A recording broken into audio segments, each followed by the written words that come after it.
Hello everyone and welcome to the course of the application development based on the Internet of Things network, and I am Lê Trọng Nhân, the lecturer of the Department of Computer Science and Engineering, and it is my personal email. You can contact if you have any problems.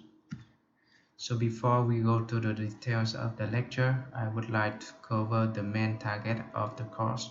So actually you are supposed to perform a kind of application based on the Internet of Things network. Actually, you have to work in 4 different parts. So the first one is the sensor nodes. You need to perform a kind of sensing system to collect data from the environment like the temperature or the humidity. So many data from sensors will be sent to a kind of central gateway to collect the data from many sensors in the first part. So from the gateway with the internet connection, the data will be uploaded to a server.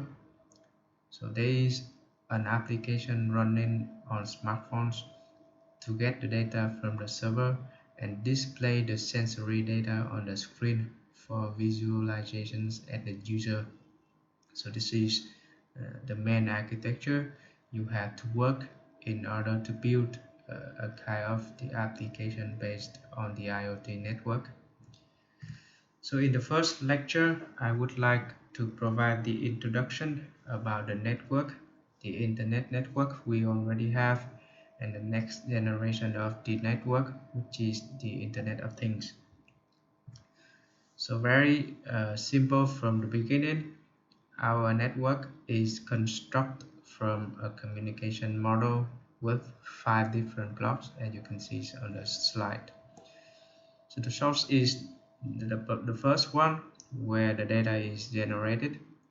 So then the data will be encoded by the transmitter before it is sent to the transmission system.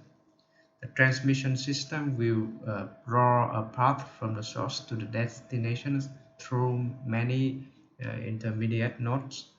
So before the data can be sent to the destination, it needs to be decoded by a receiver. So based on this architecture, we have the first network and the device to perform the transmitter and the receiver task is the modem. A very famous device at the beginning of the internet network. And also at the beginning of the internet network, it has to based on the telephone network. So you remember the standard to connect our PC to the network is actually the same standard for our phone at that time. So then this network is developed for many years to have the internet network. So when our PCs can connect to the internet network, we are here.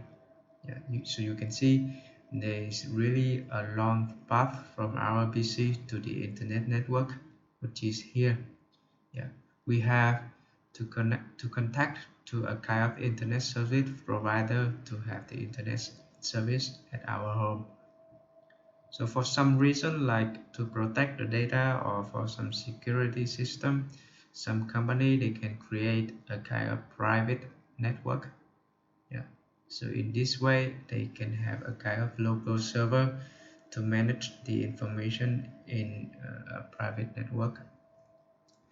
However, at the beginning, the network is only for our PC, but we already know nowadays, beside our PCs, we can have a lot of devices. They can connect to the network from our smartphone, tablet.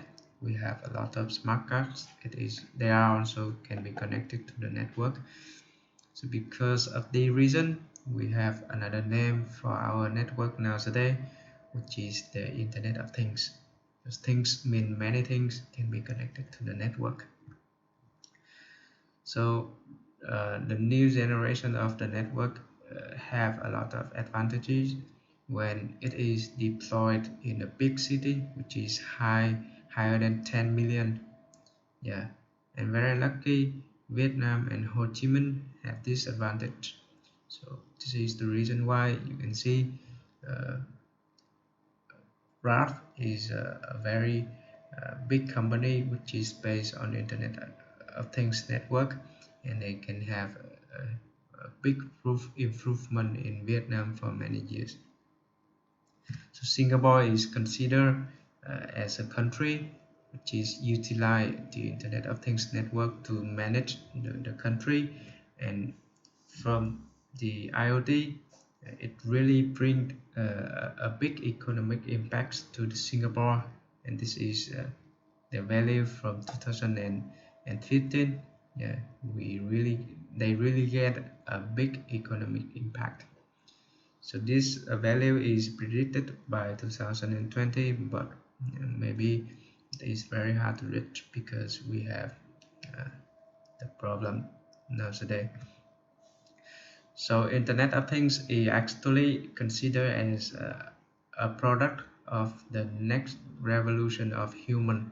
So we already passed for three different revolutions, from mechanics to electronics, and this is the time for IT, which is information technology, with our PC and our internet network here. And now we have another network where we have a lot of devices. They can connect it, they can share their data, and they can make the system smarter and more autonomous. So this is the big difference between the fourth revolution and the third revolution. So like here we only have standalone device, but here we have a lot of devices can be connected and can share the data. With Internet of Things, like many fields in our life can be better and smarter, from agriculture to education to smart government to retail, smart mobility, or nowadays we have a lot of application for e-health monitoring. Yeah, and very soon we're gonna have a kind of e-health assistant from Google. Nowadays we only have Google Assistant, with provide very basic informations about traffic and restaurant and for renting a car, so on. But very soon the e-health assistant will be released, then they can provide you a lot of information about your health. For the structure of the Internet of Things, I would like to present to you is this architecture, and it is proposed by the Professor Timo Chu. So we have 5 different layers for the Internet of Things network. Yeah. So the first layer is the Things network, where we have a lot of devices, and most of them is the sensors. So like how we sense our real life before we can process it. So the next layer is the connect layer.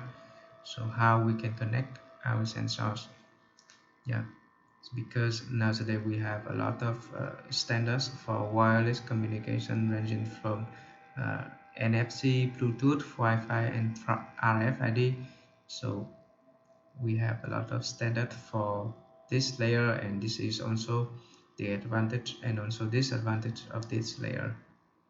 So when many sensors can be connected, it will be collected at a server in the internet, like the cloud, or a lot of service for the Internet of Things network now.